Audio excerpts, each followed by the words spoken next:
الشیطان اللعین الرجیم بسم اللہ الرحمن الرحیم الحمدللہ وکفا والصلاة والسلام علی سید الانبیاء سیدنا و مولانا و ملجانا و مأوانا و حبیبنا و حبیب ربنا و طبیبنا و طبیب قلوبنا سیدنا و مولانا ابی القاسم محمد اللہم صلی علی محمد و آل محمد المصطفیٰ و علی آلہ و اولادہ اولی الصدق والصفاء والوفاء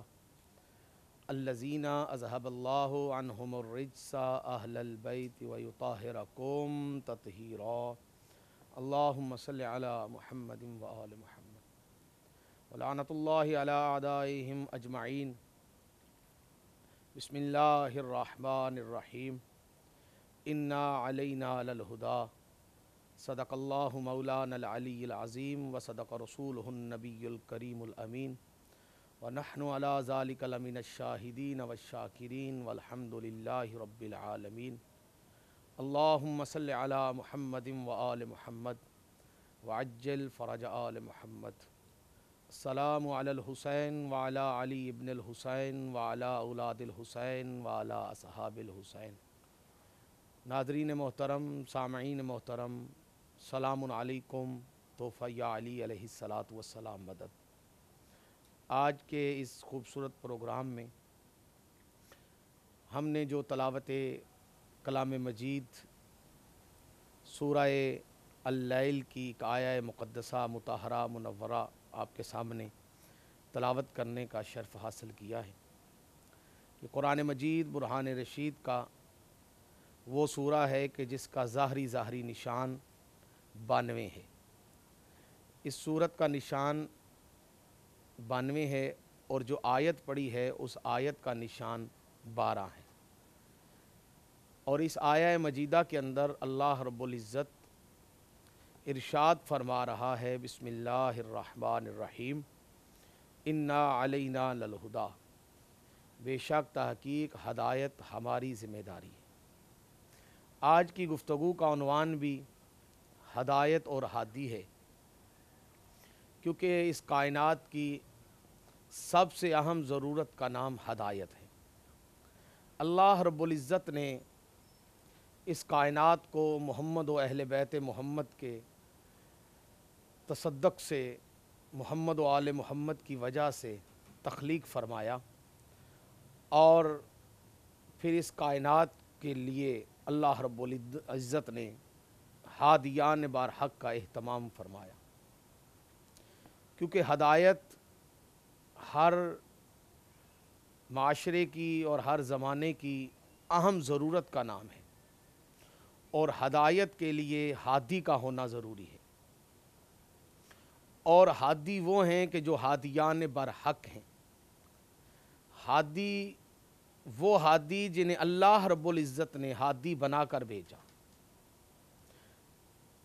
اس کائنات میں ہدایت کا سلسلہ حضرت آدم علی نبینا علیہ الصلاۃ والسلام سے شروع ہوا۔ پہلے ہادی ظاہراً حضرت آدم علی نبینا علیہ الصلاۃ والسلام۔ اللہ رب العزت نے ہدایت کے لیے جن ہادیوں کو منتخب فرمایا، ان میں سے کوئی ہادی نبی بن کے آیا، کوئی رسول بن کے آیا، کوئی اولی العزم رسول بن کے تشریف لائے۔ سلسلہ ہدایت حضرت آدم سے جاری ہوا، اور یہ سلسلہ چلتے چلتے میرے نبی رحمت نور مجسم آقا نامدار تاجدار مدینہ راحت قلب و سینہ مدنی کریم آقا علیہ الصلاۃ والسلام تک پہنچا۔ ایک بات یہاں پہ اپنے سامعین کو بتانا ضروری سمجھتا ہوں کہ آدم سے لے کے عیسیٰ تک جتنے ہادیان برحق تشریف لائے، وہ تمام ہادی جس ہادی کا انتظار اور جس ہادی کی معرفت اپنی امت کو کرواتے رہے، اس ہادی برحق کا نام سید الانبیاء، خاتم المرسلین، حضور نبی رحمت سرکار محمد مصطفیٰ صلی اللہ تعالی علیہ وآلہ وسلم ہے۔ ہر نبی اپنی امت کو یہ بتاتا رہا کہ آخر میں ہمارے سردار تشریف لائیں گے، اور آخر میں ہمارے تمام ہادیوں کے سردار تشریف لائیں گے، اور ان پہ سلسلہ نبوت اور رسالت ختم ہو جائے گا۔ نبی کریم علیہ الصلاۃ والسلام دنیا میں تشریف لائے اور اس عالم امکان کے اس خطے میں تشریف لائے کہ جہاں پہ سب سے زیادہ ہدایت کی ضرورت تھی۔ میری مراد سرزمین حجاز ہے، سرزمین عرب ہے۔ یہاں پہ نبی کریم علیہ الصلاۃ والسلام کی تشریف آوری ہوئی۔ 40 سال اللہ کے نبی نے اپنے کردار کے ساتھ زمانے کی ہدایت فرمائی۔ 40 سال کے بعد اللہ کے نبی نے اعلان نبوت فرمایا۔ یہاں پہ علی ولی اللہ پڑھنے والوں کا یہ عقیدہ بتانا ضروری ہے کہ ہمارے نزدیک نبی کریم صلی اللہ تعالی علیہ وآلہ وسلم 40 سال کے بعد نبی نہیں بنے، بلکہ اللہ کے نبی نے 40 سال کے بعد اعلان نبوت فرمایا ہے۔ نبی وہ کب سے ہیں؟ آقا دو جہان نے خود اپنی نبوت کا تعارف فرمایا کہ میں اس وقت بھی نبی تھا جب حضرت آدم پانی اور مٹی کے درمیان تھے۔ اعلان نبوت فرمایا اور پھر ہدایت کے اس سلسلے کو وسیع کیا۔ اب ہادی بار حق کا ظہور ہو چکا تھا، اعلان نبوت ہو چکا تھا۔ آپ کسی بھی مسلک اور کسی بھی فرقے کی کتاب اٹھا کے دیکھیں کہ ہدایت کے اس سفر کے اندر اور ہدایت کے اس پروگرام کے اندر اور ہدایت کے اس مشن کے اندر جس ہستی نے مصطفیٰ کریم علیہ الصلاۃ والسلام سے سب سے زیادہ تعاون فرمایا، وہ ہستی کوئی اور نہیں، وہ ابو الائمہ جناب حضرت عمران، جن کو دنیا حضرت ابو طالب علیہ الصلاۃ والسلام کے لقب سے جانتی ہے۔ انہوں نے اپنی جانی مالی قوت کے ساتھ سرکار رسالت مآب صلی اللہ علیہ وآلہ وسلم کے اس ہدایت کے مشن کو چلایا، تعاون کیا، اور عرب کے ان جہلاء اور بدماشوں کے سامنے سیسا پلائی ہوئی دیوار بن کے کھڑے ہوئے جو مشن ہدایت کو روکنا چاہتے تھے۔ اور صرف خود نہیں کھڑے ہوئے بلکہ اپنے اہل و عیال کے ساتھ مصطفیٰ کریم علیہ الصلاۃ والسلام کے ساتھ تعاون فرمایا۔ دوسری ہستی جنہوں نے اس مشن ہدایت میں سرکار رسالت مآب صلی اللہ تعالی علیہ وآلہ وسلم کا بہت ساتھ دیا، وہ ہستی اور کوئی نہیں، وہی ہستی ہیں جن کا نام نامی اسم گرامی اس وقت آپ مومنین کے اذہان اقدس میں آ چکا ہے۔ میری مراد والدہ سیدہ جناب حضرت بی بی خدیجۃ الکبریٰ سلام اللہ و صلوات اللہ علیہا، ام المومنین بی بی خدیجۃ الکبریٰ نے اپنا مال سرکار رسالت مآب صلی اللہ تعالی علیہ وآلہ وسلم کے اس مشن ہدایت میں قربان کر دیا۔ ہدایت کا یہ سلسلہ بڑھتا رہا اور حجاز مقدس کے شہر مکہ سے یہ لا الہ الا اللہ محمد الرسول اللہ کی صدا پھیلنا شروع ہوئی، اور بندوں کو حقیقی ہادی برحق کی معرفت نصیب ہوئی۔ لوگوں نے 360 بتوں کی پوجا چھوڑ کے خدائے وحدہ لا شریک کے عبادت شروع کی، اور اس ہدایت کا ہی یہ ثمر تھا کہ نسلوں میں پائے جانے والی خرابیاں دور ہوئیں، اور اس ہدایت کے ذریعے سے لوگوں نے جوا چھوڑا، شراب چھوڑی، زنا چھوڑا۔ یہ ہدایت کا سلسلہ بڑھتا گیا، مکے سے مدینے پہنچا، مدینے سے دوسرے علاقوں میں یہ ہدایت کا سلسلہ جاری رہا، اور جب یہ ہدایت کا سورج اپنی پوری آب و تاب کے ساتھ روشن ہو گیا تو نبی کریم علیہ الصلاۃ والسلام کو اللہ کی طرف سے بلاوا آ گیا اور اللہ کے نبی ظاہری طور پر جب ظاہری طور پر اس دنیا کو چھوڑ کے تشریف لے جانے لگے، اور یہاں سے جب نبی رحمت نور مجسم ظاہری طور پہ تشریف لے جانے لگے تو اس سلسلہ ہدایت کو مصطفیٰ کریم علیہ الصلاۃ والسلام نے یہاں پہ ختم نہیں کیا۔ اس سلسلہ ہدایت کی ذمہ داری امامت کے سپرد ہوئی۔ یاد رکھیے گا کہ ہمارا عقیدہ ہے کہ نبی رحمت نور مجسم خاتم النبیین ہے، میرے آقا مصطفیٰ صلی اللہ تعالی علیہ وآلہ وسلم پر نبوت ختم ہو چکی ہے، اور ہمارا عقیدہ ہے کہ میرے نبی کے بعد کوئی نبی نہیں، اور جو کوئی بھی کسی بھی رنگ میں کسی بھی ڈھنگ میں نبی ہونے کا، پیغمبر ہونے کا، رسول ہونے کا دعویٰ کرے وہ کافر ہے اور وہ لعین ہے۔ ہم ختم نبوت کا اعلان کرتے ہیں اور ہمارا عقیدہ ہے کہ میرے نبی کے بعد کوئی نبی نہیں، لیکن یاد رکھیے گا مصطفیٰ کریم علیہ الصلاۃ والسلام پر سلسلہ نبوت ختم ہوا ہے، سلسلہ ہدایت ختم نہیں ہوا، کیونکہ یہ بات عدل کے برخلاف ہے۔ گمراہ کرنے والا ہو اور ہدایت کرنے والا کوئی نہ ہو۔ اسی لیے مصطفیٰ کریم علیہ الصلاۃ والسلام نے اس دنیا سے تشریف لے جاتے ہوئے اپنے بعد والے ہادی کا تعارف فرمایا، اور وہ تعارف بھی اللہ کے نبی نے کسی مسجد میں نہیں فرمایا بلکہ کھلے میدان میں فرمایا۔ اپنے بعد والے ہادی کا تعارف اللہ کے نبی نے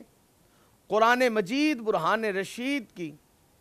اس آیت کے تحت تعارف فرمایا کہ جس میں اللہ رب العزت نے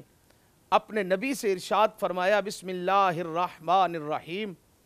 یا ایہا الرسول بلغ ما انزل الیک من ربک وَإِن لَّمْ تَفْعَلْ فَمَا بَلَّغْتَ رِسَالَتَهُ۔ اے میرے رسول، یا ایہا الرسول بلغ، تبلیغ کیجئے، پہنچا دیجئے، ما انزل الیک من ربک، جو تمہارے رب نے آپ پر، تجھ پر نازل کیا ہے۔ وَإِن لَّمْ تَفْعَلْ فَمَا بَلَّغْتَ رِسَالَتَهُ، اگر آپ نے میرا یہ کام نہ کیا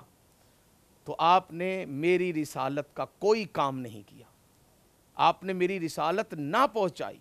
وَإِن لَّمْ تَفْعَلْ فَمَا بَلَّغْتَ رِسَالَتَهُ، تو آپ نے میری رسالت نہیں پہنچائی اگر آپ نے یہ چیز نہ پہنچائی۔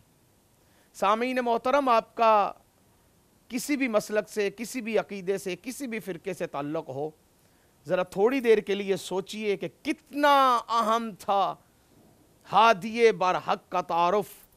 کہ اللہ رب العزت نے اپنے پیارے رسول جس کے لیے یہ ساری کائنات کو تخلیق فرمایا، اس کی رسالت کو بھی اس اعلان کے ساتھ مشروط قرار دیا کہ اگر آپ نے میرا یہ کام نہ کیا تو آپ نے میری رسالت نہیں پہنچائی۔ بس اس آیت کا اترنا تھا، اس حکم کا اترنا تھا۔ چلتا ہوا قافلہ رک گیا غدیر خم کے مقام پر۔ اللہ رب العزت نے جو نبی کو حکم دیا تھا، اس حکم کی تعمیل میں رسول خدا نے اپنے تمام اصحابہ کرام رضوان اللہ تعالی ہم اجمعین کو اکٹھا کیا۔ وہ ایک چٹیل میدان، دوپہر کی گرمی، حاجیوں کا قافلہ، پھر اس کا انتظام اتنا اعلیٰ کیا گیا کہ یکدم اعلان نہیں کیا گیا، بلکہ جو جا چکے تھے انہیں واپس بلایا گیا، جو پیچھے رہ گئے تھے انہیں آگے لایا گیا، اور پھر یہی ہی نہیں بلکہ غدیر خم کے میدان میں اللہ رب العزت کے نبی نے پالانوں کا منبر بنایا، اور پھر اس منبر پہ کھڑے ہو کے اللہ رب العزت کے پیارے نبی نے صرف اعلان نہیں کیا، پہلے خطبہ ارشاد فرمایا، اور پھر سننے والے اور دیکھنے والے سامعین اور ناظرین کو تعارف کروایا، اور پھر ان سے پوچھا گیا کہ مجھے جانتے ہو، میں تمہارا کیا لگتا ہوں، میں کون ہوں؟ یہ اتنا طویل خطبہ دینے کے بعد، چونکہ میرا عنوان ہادی اور ہدایت ہے اس لیے میں اس کو مختصر کیے دیتا ہوں، کہ اتنا طویل خطبہ دینے کے بعد اللہ کے نبی نے اپنے بعد والے ہادی کا تعارف کروایا۔ وہ تعارف کیسے کروایا؟ بازو بلند کر کے من کنت مولا ہو فہذا علی مولا فرمایا۔ یہ حدیث نبوی جس کا یہ ایک طویل حدیث نبوی ہے، ایک اور میرے مصطفیٰ کریم علیہ الصلوۃ والسلام کا ایک طویل خطبہ ہے جس کا ایک حصہ آپ سماعت کرتے ہیں، من کنت مولا ہو فہذا علی مولا۔ یہ اللہ کے نبی ہماری قوالیوں کے لیے یا صرف ہمارے قصیدوں کے لیے ارشاد نہیں فرمایا، بلکہ کائنات کے رسول اپنے بعد والے ہادی کا تعارف فرما رہے ہیں کہ یاد رکھنا میرے بعد نبوت ختم ہے لیکن ہدایت ختم نہیں، میرے بعد ہادی علی ہے۔ سلسلہ ہدایت نبوت سے امامت کی طرف آیا اور نبی رحمت نور مجسم صلی اللہ تعالی علیہ وآلہ وسلم کے بعد مولا کائنات ہادی برحق بنے۔ اللہ نے بنایا، مصطفیٰ نے بتایا، اور اب ہدایت کا جو سلسلہ شروع ہوا وہ امامت میں شروع ہوا۔ مولا کائنات صرف امام ہی نہیں بلکہ میرے نبی کریم علیہ الصلوۃ والسلام کے خلیفہ بلا فصل بھی قرار پائے، جس پہ لاتعداد قرآنی آیات اور احادیث مصطفیٰ صلی اللہ تعالی علیہ وسلم موجود ہیں، اور اس بات کو تمام مسالک اور مذاہب کے لوگ مانتے ہیں کہ یہ سلسلہ ہدایت مصطفیٰ کے بعد جناب مرتضیٰ کے پاس آیا، اور جناب مرتضیٰ پہ بھی یہ سلسلہ ہدایت رکا نہیں، یہ سلسلہ ہدایت چلتا رہا۔ جو امت مصطفیٰ زندگی مصطفیٰ میں پریشان تھی کہ یا رسول اللہ آپ دنیا سے چلے گئے تو آپ کے بعد ہدایت کا سلسلہ کیا ہوگا، اسی کے سلسلے کو مصطفیٰ کریم علیہ الصلوۃ والسلام نے ایک مرتبہ نہیں لاتعداد مرتبہ، کبھی مسجد نبوی کے منبر پہ اور کبھی غدیر خم کے میدان میں، بلکہ مسجد نبوی کے منبر پہ تو لاتعداد مرتبہ اپنے بعد والے ہادیان برحق کا تعارف فرمایا اللہ کے نبی نے، اور بتایا میرے بعد ہادی کون ہوں گے۔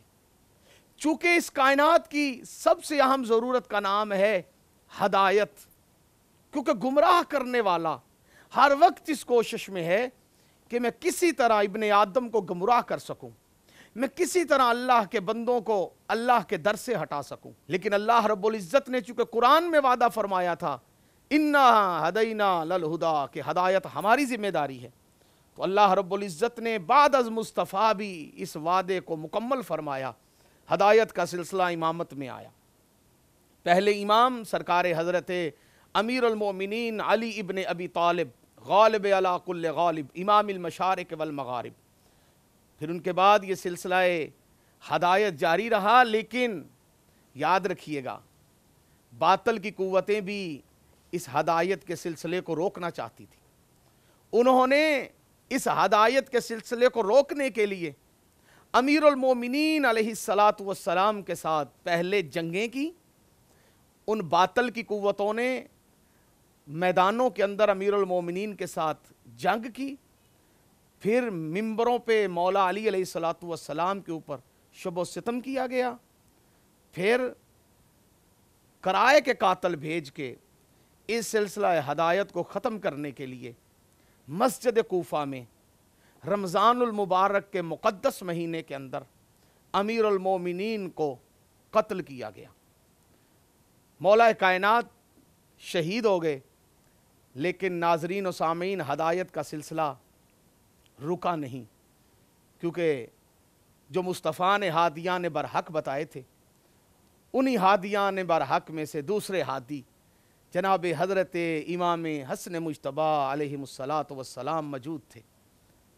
امام حسن کے اوپر بھی مظالم ہوئے، زہر دیا گیا، شہید کیا گیا، لیکن پھر بھی ہدایت کا سلسلہ رکا نہیں۔ اور پھر یہ سلسلہ سرکار حضرت امام علی مقام سید الشہداء حضرت ابا عبداللہ الحسین علیہ الصلوۃ والسلام تک آیا۔ اس ہدایت کے سلسلے کو روکنے کے لیے لوگوں نے کربلا برپا کی، اور پھر زمانے نے دیکھا کہ جانثاران حسین ابن علی نے اپنی جانوں کے نذرانے پیش کیے، اور بے دردی کے ساتھ، ظلم کے ساتھ، جبر کے ساتھ خاندان نبوت کو شہید کیا گیا۔ لیکن کتابیں گواہ ہیں، روایات بتاتی ہیں کہ جب کربلا میں یہ خون کی ہولی کھیلی گئی اور اس ہدایت کے سلسلے کو ختم کرنے کی سازش کی گئی تو قاتلین امام علی مقام امام حسین کے جو قاتلین تھے وہ سمجھتے تھے کہ شاید قتل حسین سے اور قتل رفقائے حسین سے اور قتل اصحاب حسین سے ہدایت کا سلسلہ رک گیا، لیکن اس وقت ان کی عقلیں دنگ رہ گئیں کہ جب شام غریباں ہونے والی اذان میں بھی علی ولی اللہ کی صدا آ رہی تھی، اور کربلا کے اندر لاشوں کے درمیان ایک ہستی صدائے علی ولی اللہ دیتے ہوئے قاتلین کو بتا رہی تھی کہ ہدایت کا وعدہ اللہ کا ہے اور یہ تمہارے روکنے سے نہیں رکتا۔ جی سامعین، وہ صدا دینے والی کوئی اور ہستی نہیں، آپ کے اور میرے چوتھے امام سرکار حضرت علی ابن الحسین امام زین العابدین و سید الساجدین تھے۔ قید کر دیا گیا، زندان میں ڈالا گیا، اسیران کربلا کے ساتھ زندانوں میں رکھا گیا، لیکن ہدایت کا سلسلہ رکا نہیں، تھما نہیں۔ آخرکار جب دیکھا کہ ہم ناکام ہو رہے ہیں تو زہر دے کے سید الساجدین کو شہید کر دیا گیا، لیکن پھر بھی ہدایت کا سلسلہ نہیں رکا۔ ہدایت کا سلسلہ سرکار حضرت امام محمد باقر العلوم علیہ السلام تک پہنچا۔ پھر یہ چلتا ہوا یہ سلسلہ سرکار حضرت امام جعفر صادق، پھر سرکار حضرت موسیٰ کاظم علیہ السلام، پھر سرکار حضرت علی ابن موسیٰ الرضا علیہ السلام، اور یہ سلسلہ چلتے چلتے پھر سرکار امام محمد تقی، پھر سرکار امام علی النقی، پھر سرکار امام حسن عسکری۔ اور ہم خوش قسمت ہیں کہ ہمیں یہ زمانہ، یہ وقت، یہ دور ملا تو ہادیان برحق میں سے رسول اللہ صلی اللہ علیہ وآلہ وسلم کے تعارف کردہ ہادی برحق، آخری حجت اور آخری ہادی سرکار امام زمانہ عجل اللہ تعالی فرجہ الشریف کا ہمیں زمانہ نصیب ہوا۔ امام زمانہ قائم آل محمد ہادی برحق ہیں، پردہ غیبت میں ہیں، اور اعتراض کرنے والے یہ کہہ رہے ہیں کہ ہمارا ان سے رابطہ نہیں، ہم انہیں میسج نہیں کر سکتے، ہم ان تک پیغام نہیں پہنچا سکتے، کیا فائدہ ہے ایسے امام کا؟ اور نعوذ باللہ یہ الفاظ جو کہے گئے کہ غار کے اندر پوشیدہ ہیں، تشیع کا یہ عقیدہ ہے ہی نہیں کہ امام زمانہ کسی غار میں پوشیدہ ہیں یا چھپے ہوئے ہیں۔ ہمارے امام پردہ غیبت میں ہیں لیکن حاضر و ناظر ہیں، ہماری آنکھ انہیں نہیں دیکھ سکتی لیکن وہ ہمیں دیکھ رہے ہیں۔ امام زمانہ عجل اللہ تعالی فرجہ الشریف کی غیبت پہ اعتراض کرنے والوں کو کچھ سوچنا چاہیے۔ وہ کہتے ہیں ہمیں نظر نہیں آتے۔ آپ کو تو جنت بھی نظر نہیں آتی، اسے کیوں مانتے ہیں؟ آپ کو تو جہنم بھی نظر نہیں آتی، اسے کیوں مانتے ہیں؟ آپ کو تو وہ حضرت عیسیٰ نظر نہیں آتے جو زندہ ہیں اور موجود ہیں، آپ کو تو حضرت خضر علی نبینا علیہ السلام نظر نہیں آتے، آپ انہیں مانتے۔ لیکن یہ صرف تشیع کی دشمنی میں یہ اعتراض کیا جاتا ہے کہ شیعوں کے 12ویں امام تو نظر نہیں آتے، آپ نے انہیں ہی ماننا ہے جو نظر آتے ہیں، پھر اللہ کو ماننا چھوڑ دیجئے کیونکہ اللہ بھی آپ کو نظر نہیں آتا، پھر جنت کا انکار کیجئے کیونکہ جنت بھی آپ کو نظر نہیں آتی۔ ہمارے عقیدے میں ہمارا امام زمانہ عجل اللہ تعالی فرجہ الشریف موجود ہیں، پردہ غیبت میں ہیں، ہماری نصرت فرماتے ہیں، ہمارے احوال سے باخبر ہیں۔ میں دعا کرتا ہوں خالق کائنات مالک کائنات بطفیل محمد و اہل بیت محمد ہمیں ہادیان برحق کے بتائے ہوئے رستے پہ چلنے کی توفیق عطا فرمائے اور ہدایت کے اس سلسلے کو سمجھنے کی ہمیں توفیق عطا فرمائے، کیونکہ بہت زیادہ ضرورت ہے، معاشرے میں شدید ضرورت ہے کہ ہادیان برحق کی معرفت ہونی چاہیے۔ والسلام توفیہ علی علیہ السلام۔